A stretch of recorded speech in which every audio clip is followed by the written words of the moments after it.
한편으로는 있긴 한데 118일의 시간 동안 부모는 꿈을 꾼 것만 같습니다. 이게 안 잊혀져요. 유난히 웃음이 해맑았던 도진이가 부모 곁을 떠난 건 평소와 다름없던 어느 오전의 일입니다.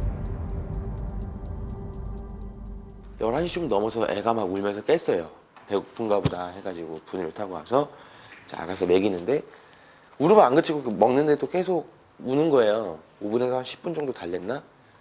애가 갑자기 울음을 뚝 그치고 이제 팔이랑 다리가 축 늘어지는 거예요.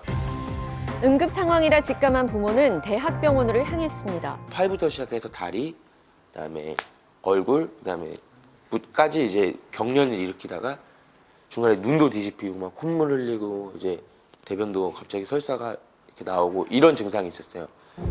아이의 증상을 뇌전증이라 진단한 의료진. 진정제를 줬으니 곧 호전될 것이라고 설명했다는데요. 간질인 것 같다. 이제 경과시켜보고 그 다음날 MRI 한번 찍어보겠다.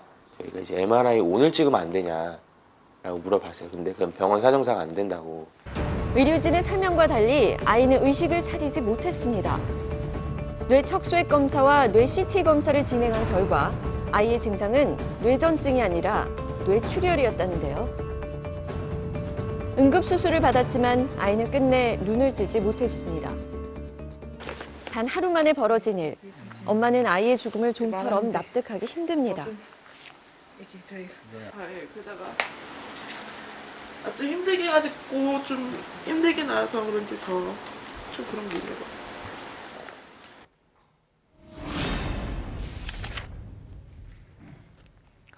네, TV 의료 분쟁 차트 오늘 사례는요. 생후 4개월의 아기가 뇌출혈로 사망한 사례입니다. 정확하게는 급성 경막하 출혈인데요. 어떤 질병인가요? 뇌를 싸고 있는 가장 튼튼한 막이 경막입니다. 그래서 네. 경막하 출혈이라는 것은 이 경막 아래쪽에 뇌 바깥쪽에 어떤 원인에 의해서 피가 고이는 경우를 얘기하고요. 이렇게 피가 고이게 되면 실제로 뇌의 부분이 많이 눌리고 심한 경우는 사망에 이를 수 있는 병입니다. 초기에는 구토라든가 경련이라든가 의식이 없는 그런 정도로 증상이 나타나는 그런 상황을 우리가 경막하 출혈이라고 합니다. 네, 아기는 이제 결국 사망에까지 이르게 됐는데요. 그 정도로 뇌출혈 상태가 좀 심각했나요? CT를 좀 보면서 말씀을 드리겠습니다. 네. 이쪽 편에 있는 CT가 아기가 처음에 진단될 당시에 찍은 CT이고요. 여기에 보이시기에도 반대편에 안 보이는 허연 것이 보이죠. 네. 이것이 아까 얘기한 출혈 부위입니다. 출혈 네. 부위가 있으면서 또 하나는 압력 때문에 출혈이 미니까 이쪽으로 다 밀려가 있죠. 그래서 뇌의 압력이 뇌압이 상당히 증가한 상태이다. 심한 경우에 경막하 출혈이라고 볼 수 있고요.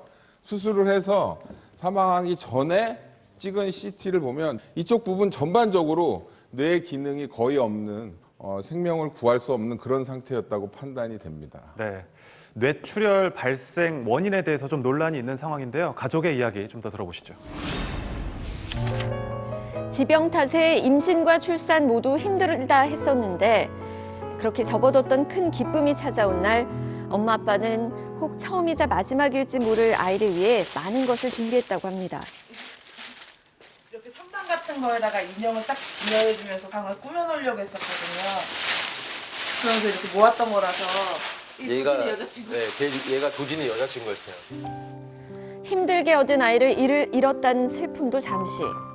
장례를 치르기도 전인 사망 당일 갑자기 부모는 경찰 조사를 받게 됐다고 합니다. 국가서에서 아침부터 저희 집 와가지고 집안 사진 다 찍어가고 핸드폰까지 압수당하고. 아기의 뇌출혈 원인을 두고 병원 측과 경찰이 의문을 제기했다는데요. 애기 혹시 어디 부딪히지 않았냐, 어디 떨어뜨리지 않았냐, 애기 때린 거 아니냐. 정말 기가 차가지고. 부모도 의문이라고 말합니다. 행여 다칠세라 침대와 유모차까지 바꾼 데다 의식을 잃기 전까지도 아이는 계속 침대 위에 있었다는데요. 애가 이제 막 뒤집었어요. 이제 막 뒤집은 애가 뭐 기어다니거나 이런 것도 아닌데 떨어질 수가 없잖아요. 힘들게 얻은 아기이기 때문에 이렇게 떠받들어도 모질랄 판에 뭐 애를 때렸냐 이러는데 전혀 때릴 수가 없거든요, 애들을. 부모는 병원 도착 즉시 뇌 상태를 검사하지 않은 점을 지적합니다.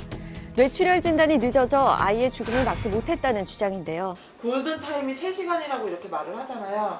그러면 1시간 안에 발견을 했어요. 그러면 애가 지금 제 옆에 있겠죠. 어이가 없고 화가 나요. 그러니까 대충 맞다는 거 아니에요. 병원 측은 처치에 최선을 다했기에 과실은 없으며 진료 과정에 대한 설명도 충분했다는 입장을 전해왔는데요.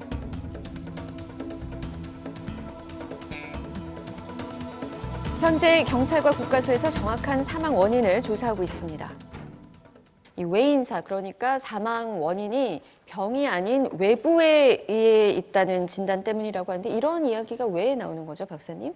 외국에서 조사한 논문을 보면 소아, 특히 6개월 미만에서 생긴 경막하 출혈의 원인 중에서 아동학대에 의해서 발생된 것으로 보고요. 나머지 한 1, 20% 정도가 예기치 않은 사고, 15%, 20% 내외는 원인이 불명입니다. 뭐 원인이 무엇이었든 간에 좀 이 뇌출혈을 일찍 발견했으면 아이가 살아났을 가능성도 있다고 네. 가족들은 좀 주장을 하고 있는데요. 그런 부분은 어떻게 보시나요? 예, CT라는 것은 방사선량이 대단하기 때문에 특히 자라는 애들한테 있어서는 한 번 더 생각해보고 찍는 것이 원칙으로 되어 있고요. 이런 경우와 같이 누구도 상상하지 못하고 그런 외상이라든가 이런 것을 생각하지 못한 입장이라면 네. 사실은 CT나 MRI 검사가 조금 늦었다라고 얘기하는 것은 문제가 있지 않는가.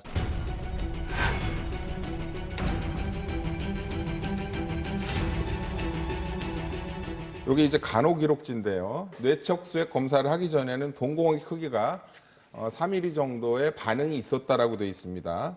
그런데 요추 천자 검사를 하고 난 이후에 천자액이 피가 섞여서 나와 있고 동공의 크기도 4mm에서 픽스가 됐다. 다시 말하면 뇌간의 기능이 많이 안 좋아져서 정지되어 있는 상태다. 이렇게 해석할 수가 있습니다. 바꿔 말씀드리면 만약에 이 뇌척수액 검사를 안 하고 CT 검사를 먼저 해서 그런 거를 확인을 했더라면 환자의 상태가 그만큼 나빠지지 않았을 거라는 판단이 듭니다. 다만 아기가 외상의 전력이 없다 그러고 그런 네. 쪽으로 진단의 방향을 가져가지 않았기 때문에 네. 그 판단을 못했다는 것을 결정적인 귀책 사유로 잡기는 제가 보기에는 좀 힘들어 보인다는 거죠. 변호사님은 네. 어떻게 보시나요? 이 네. 법적으로 책임을 물을 수 있을까요?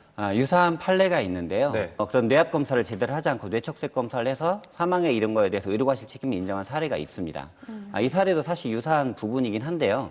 오자마자 CT나 MRI를 찍지 않고 뇌척수액 검사를 했기 때문에 뇌압이 올라간 거를 발견하지 못했고 그로 인해서 뇌탈출로 인해서 악화된 면이 있습니다. 네. 그런 부분에 있어서는 과실 책임을 인정할 여지가 있는데요. 다만 아이가 처음에 왔을 때 이미 뇌출혈이 상당한 부분이었기 때문에 뇌척수액 검사로 인해서 사망이 이뤘다고 볼 수 있느냐, 인과관계 부분에 있어서 인정할 수 있느냐, 이 부분에 좀 문제가 있을 여지가 있습니다. 그래서 최종적인 부분은 부검 결과를 좀 지켜봐야 될 것 같습니다. 어린 아기를 키우는 부모들에게 어떻게 좀 조언을 해주실 만한 게 있을까요? 지금 이런 건과 같이 100일 미만 된 아기들은 몸무게가 5, 6kg 정도 되면서 실제로 그 몸무게의 반 정도를 머리가 차지하고 있는 거죠. 머리가 굉장히 무겁습니다. 네. 또 하나는 그 머리를 지탱하고 있는 목뼈나 근육이 제대로 완성이 되지를 않았습니다. 그래서 이 애들을 귀엽다고 또는 뭐 보챈다고 해서 심하게 흔들게 되면 네. 우리가 흔들린 아이 증후군이라는 상황이 생길 수가 있겠고요. 그 흔들린 아이 증후군의 특징은 지금 이 건과 같이 경막하 출혈이 일어나는 겁니다. 네. 절대 좀 이제 흔들거나 그러면 안 될 네. 것 같은데 우리가 보통 아이를 어느 안고도 뭐 이렇게 정도, 어르기는 네. 하잖아요. 네. 그 힘의 정도가 어느 정도일까요? 우리가 생각했던 것보다는 사실은 적은 힘에서도 일어날 수 있다. 그 특히 거기에 감정이 실리거나 순간적으로 막 화가 나는 거를 조절을 못해서 그거를 애기한테 투사를 하거나 이렇게 되면 생길 가능성이 있다고 말씀드릴 수가 있겠습니다. 네. 의료 분쟁 차트 오늘 여기서 마무리하겠습니다. 두 분 오늘도 감사합니다.